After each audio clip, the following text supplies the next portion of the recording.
안녕하세요. 오늘도 사연살롱을 찾아주셔서 감사합니다. 저는 30대 중반의 여성입니다. 아버지가 사고로 일찍 돌아가셔서 홀어머니 밑에서 외동으로 자랐어요. 생계를 위해 어머니가 밤낮 없이 일을 하셔야 했기 때문에 저는 일찍이 남의 손에 맡겨지거나 친척집을 전전하기도 했고 형제도 없다 보니 늘 외롭게 자랐습니다. 그래서인지 결혼을 일찍 하고 싶었어요. 어서 빨리 내 가정을 꾸리고 아이도 많이 낳고 안정된 가정이라는 울타리를 갖고 싶었습니다. 그래서 대학 졸업 후 들어갔던 회사에서 남편을 만나 2년 정도 연애하고 곧 결혼을 했어요. 서로 불같이 뜨거운 사랑을 한 건 아니었어요. 성격이나 집안 환경이 비슷한 데다 이 정도면 결혼해도 되겠다 하는 정도의 느낌만으로 성급하게 결혼을 결정했죠. 지금 생각하면 너무 어렸고 어리석은 생각이었어요. 남편도 저와 같이 외동으로 자란 데다 아버지가 일찍 돌아가셨거든요. 사랑보다는 연민과 동정에 가까운 감정이 더 컸습니다. 그래도 신혼 초엔 큰 문제 없이 무난하고 순탄한 결혼 생활을 했어요. 시어머니와 합가를 하기 전까진 말이죠. 결혼하고 2년 정도 됐을 때 남편이 시어머니와 합가를 하면 어떻겠냐고 슬쩍 얘기를 꺼내더라고요. 시어머니에게 자식은 남편 하나뿐이라 저도 각오는 하고 있었지만 이렇게 빨리 합가 얘기를 꺼내게 될 줄은 몰랐습니다. 결혼 전 남편과 단 둘이 사시던 시어머니가 너무나 외롭고 적적하시다며 우울증에 걸릴 것 같다고 하셨답니다. 남편은 시어머니가 하나 둘 아픈데도 생겨나고 너무 힘들어 하시니 합가를 해야 한다는 식으로 거의 통포조로 말하더라고요. 저희는 결혼하고 3년 정도 후에 아이를 갖기로 했는데 이유는 신혼생활을 좀 더 즐기고 육아하는 데 드는 비용을 좀 더 모아놓고 출산하고 싶어서였거든요. 그런데 남편은 아이를 낳게 되면 도움의 손길이 필요하다며 시어머니가 육아며 집안일이며 많이 도와주실 거라고 자꾸 합가에 동의하라는 듯 정당성을 부여했습니다. 전 너무 부담스럽고 갑작스러워서 선뜻 대답하기 어려워 주저하고 망설이는 모습을 보였더니 남편이 돌변하며 불같이 화를 내더라고요. 난 네가 그런 사람인 줄 몰랐어. 내 엄마면 네 엄마기도 한 거 아니야? 난 장모님을 우리 엄마처럼 똑같이 생각하는데 넌 아니구나? 이렇게 서운함을 토로했어요. 그때부터 저랑은 눈도 안 마주치고 차려놓은 밥도 안 먹고 무슨 말을 해도 그냥 무시를 했어요. 애도 그런 애가 없었고 갈수록 한심하고 저에게 실망감 안겨주는 행동만 하더라고요. 연애할 때도 그렇고 결혼하고 나서도 한 번도 보이지 않았던 남편의 그런 모습에 전 많이 놀랐습니다. 아버지 없이 어머니와 단 둘이 살아서인지 시어머니와 남편의 관계는 정말 끈끈하고 깊었어요. 너무 가까운 사이라 제가 들어갈 자리가 없을 정도라는 생각이 들 때면 저와 남편의 사이는 반대로 너무 멀게 느껴지곤 했어요. 합가 전에 명절이나 행사에 시댁에 찾아가면 대놓고 저는 없는 사람처럼 행동했습니다. 남편이 좋아하는 과일이라며 메론을 썰어 남편에게만 주기도 하고 가끔씩 외식하러 가면 저희 식성이나 취향보다는 남편이 먹고 싶은 곳으로만 갔어요. 제 의사는 한 번도 묻지 않더라고요. 제가 시어머니와의 합가를 꺼리는 이유 중에 가장 큰 건 시어머니의 강한 성격 탓입니다. 시어머니는 동네에서 유명한 싸움꾼이세요. 항상 인상을 쓰고 다니셔서 미간에 깊은 주름이 있고 몸집도 크시고 목청도 좋으셔서 평범하게 말씀하셔도 온 동네가 쩌렁쩌렁 다 울릴 정도랍니다. 사소한 일에도 시비를 걸며 싸우려고 덤비셔서 동네 사람들이 알아서 피해 다니고요. 결혼 전에 처음 인사드리려 시댁에 찾아갔을 때도 저한테 무작정 목청을 높이시더라고요. 다짜고짜 옷차림이며 인상이 마음에 안 든다고 하셨어요. 남편과 상의해서 한우 세트랑 과일을 사들고 갔었는데 성에 안 차 하셨죠. 결혼할 집에 고작 이런 걸 사가지고 오느냐며 자기 집안을 무시하냐고 하셨어요. 역시 어른 없이 자란 집 딸이니 보고 배운 게 뭐가 있겠냐. 초면에 친정 비하까지 서슴지 않았습니다.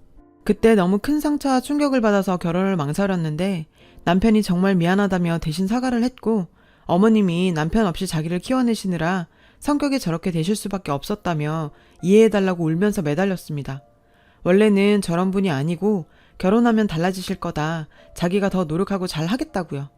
그땐 저도 아직 어린 데다 세상 물정을 몰랐고 남편이랑은 문제없이 잘 맞았기 때문에 내가 남편이랑 결혼하는 거지 시어머니랑 하는 거 아니니까 많이 신경 쓰지 말자 하고 가볍게 생각하고 넘겼어요. 그리고 어떤 사람이랑 언제 결혼을 하든 크고 작은 문제들은 다 있는 법 아니겠냐고 생각했고요. 지금 같아선 바로 그때 결혼 생각을 접었어야 했는데 정말 후회가 막심합니다. 그깟 결혼이 뭐라고. 그땐 무엇보다 하루라도 빨리 결혼해서 가정을 꾸리고 싶다는 생각이 너무 강렬했거든요. 아무튼 결국엔 시어머니와 합가하기로 했고 지옥 같은 나날들이 시작됐습니다.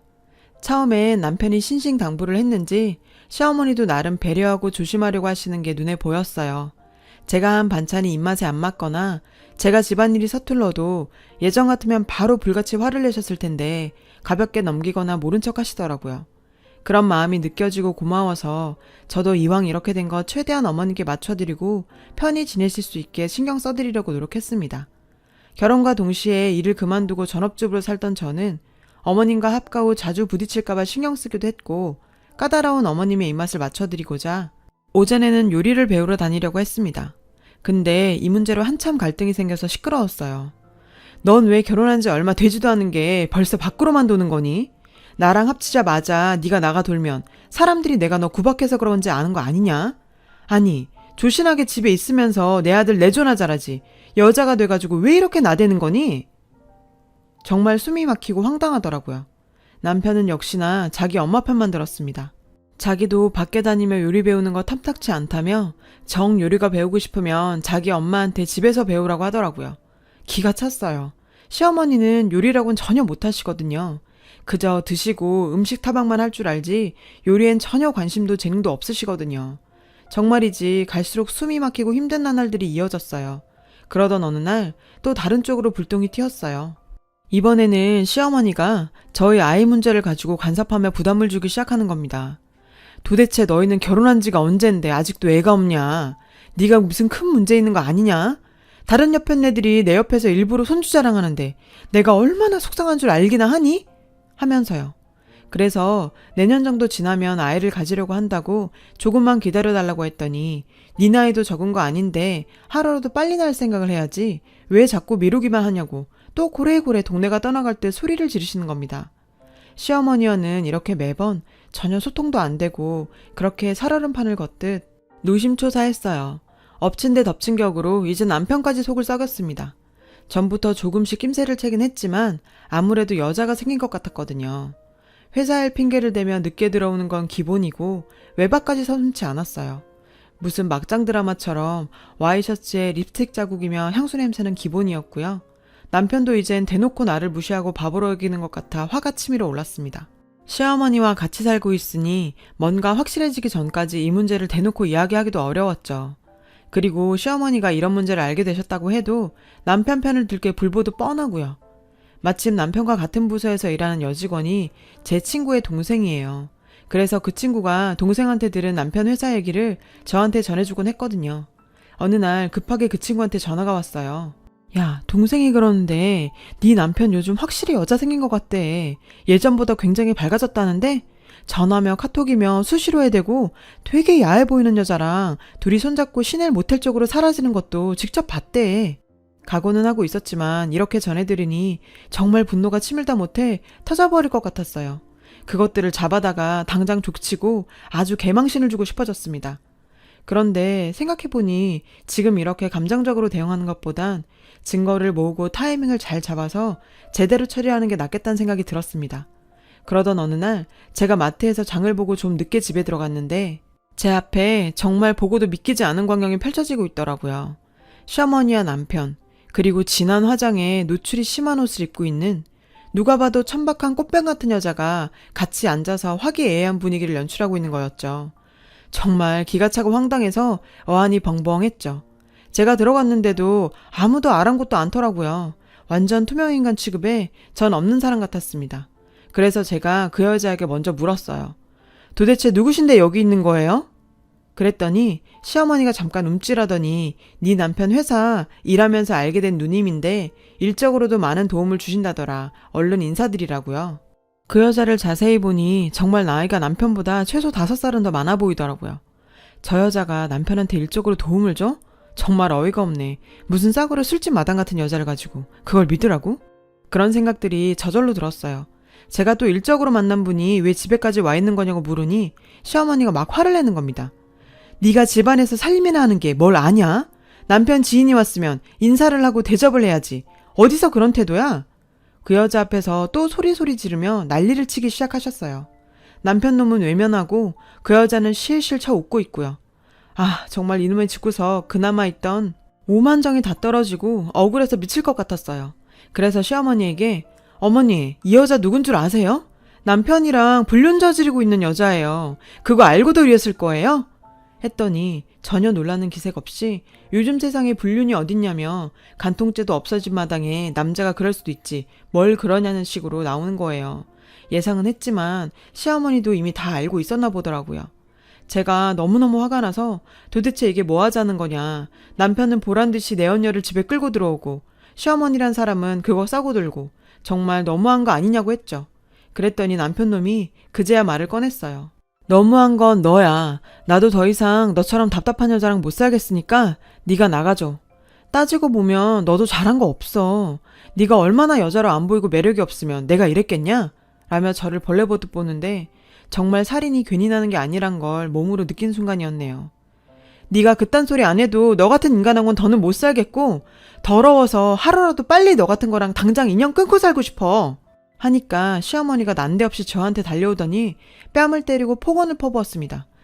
어디 니깐년이 내 아들한테 더럽단 말을 하냐? 빨리 사과해! 라며 고래고래 소리를 지르고 머리채도 잡혔어요. 그 천박한 여자가 시어머니를 말리며 어머님 살살하세요. 그렇게까지 했으면 됐어요. 이 여자도 다 알아먹었겠죠. 이러는 겁니다. 그때 정말 더 이상은 이런 사람들과 엮이는 게 소름 끼치고 죽도록 다 싫어지더라고요. 자존심이니 억울함이니 제가 찾을 권리니 아무것도 생각나지 않았고 그저 하루라도 빨리 이런 악마 같은 인간 말종들과 인연을 끊을 생각만 간절했습니다. 그래도 애가 없는 걸 아주 천운으로 여기면서 바로 합의 이혼하고 그 인간들하고는 완전히 연을 끊었습니다. 제가 남들처럼 아버지도 있고 형제 자매도 있는 든든한 친정이 있었다면 저 인간들이 저랬을까. 제 처지가 너무 한심하고 가여워서 눈물이 났지만 그래도 나만 믿고 나 하나만 행복하게 살길 바라는 친정 엄마가 생각나서 얼른 대차게 내 길 찾아보자 하는 의지가 생겼습니다. 결혼하고 몇 년을 경단녀로 살아왔기에 할 수 있는 일이건 한정적이었고 그마저도 일 구하기가 쉽지 않았어요. 그러다 조리사 자격증도 따고 여기저기 발로 뛰며 알아보던 중에 작은 반찬 가게를 창업했어요. 나라와 여러 단체의 도움도 받고 지인들의 격려 속에서 서서히 가게 운영은 순조로웠고 나중에는 배달까지 하면서 직원이 10명 정도 되는 큰 가게로 성장하게 되었어요. 새벽부터 밤까지 신선하고 좋은 재료를 발로 뛰며 공수했고 레시피 개발과 손님 서비스에도 꼼꼼히 신경을 썼죠.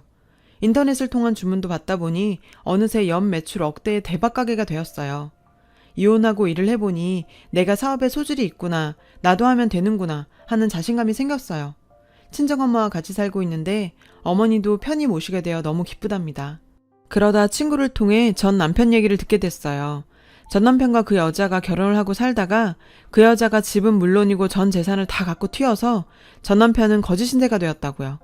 회사에서도 불륜남이라 은근히 손가락질 받고 그 여자한테 다 뺏긴 뒤론 완전 넋이 나간 채로 살다가 결국 회사에서도 잘렸답니다. 역시나 예상했던 결말이었죠. 그러던 어느 날이었어요. 반찬 가게에 꿈에도 보기 싫은 예전 시어머니가 찾아왔습니다. 정말 무슨 낯짝으로 여길 다 온 건지 누구한테 얘기를 듣고 온 건지 모르겠더라고요. 제 눈치를 살살 보더니 오랜만에 봐서 반갑다며 살갑게 인사를 하더군요. 정말 대단한 사람이구나. 사람이 뻔뻔하게 어쩜 저럴 수 있지? 하는 생각이 들더라고요. 무슨 일로 오셨냐 물으니 어디서 들으니까 네가 장사를 크게 한다고 해서 한번 보고 싶어서 왔다더군요. 그걸 봐서 뭐 하시게요. 전 그쪽 발끝도 보고 싶지 않으니까 다시는 찾아오지 마세요. 라고 매몰차게 얘기했어요.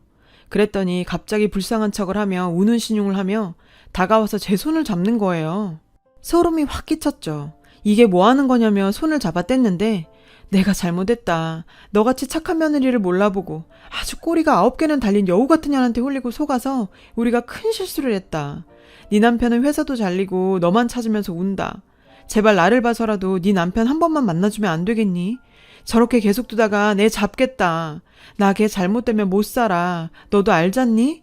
뭐라고요? 정말 어이가 없어서 제 남편이요? 말 조심하세요. 제가 당신 볼 게 뭐가 있어서 당신을 봐서 그쪽 아들을 만납니까? 들을 가치도 말할 가치도 없는 말 더 이상 하지 마시고요. 더 이상 남의 영업장 찾아와서 영업방해하지 마세요. 경찰 부를 거예요. 예, 아가 그러지 말고 내가 무릎이라도 꿇으마. 제발 한 번만 용서해주면 안 되겠니? 우리가 그년한테 흘려서 제정신이 아니었어. 제발 이렇게 빌게. 나를 봐서라도 한 번만 좀 봐주면 안 되겠니? 사람 하나 살리는 셈 치고. 이 여자 아직까지 내가 예전에 바보 같은 그런 여자로 알고 감정에 호소하는 것 같더군요. 손님들이 웅성대고 가게 분위기가 말이 아니었어요. 소리를 더 내면 안 될 것 같아 심호 귀에 대고 얘기했어요. 할머니, 자꾸 여기서 이러시면 곤란해요. 미쳐도 곱게 미치셔야죠. 나가세요. 하면서 직원 2명에게 부탁해서 저 할머니 끌어내달라고 했죠. 그렇게 제 눈앞에서 직원들 손에 질질 끌려 나갔습니다. 그 서슬퍼렀던 모습이 얼마나 초라하고 한심하고 우습던지요.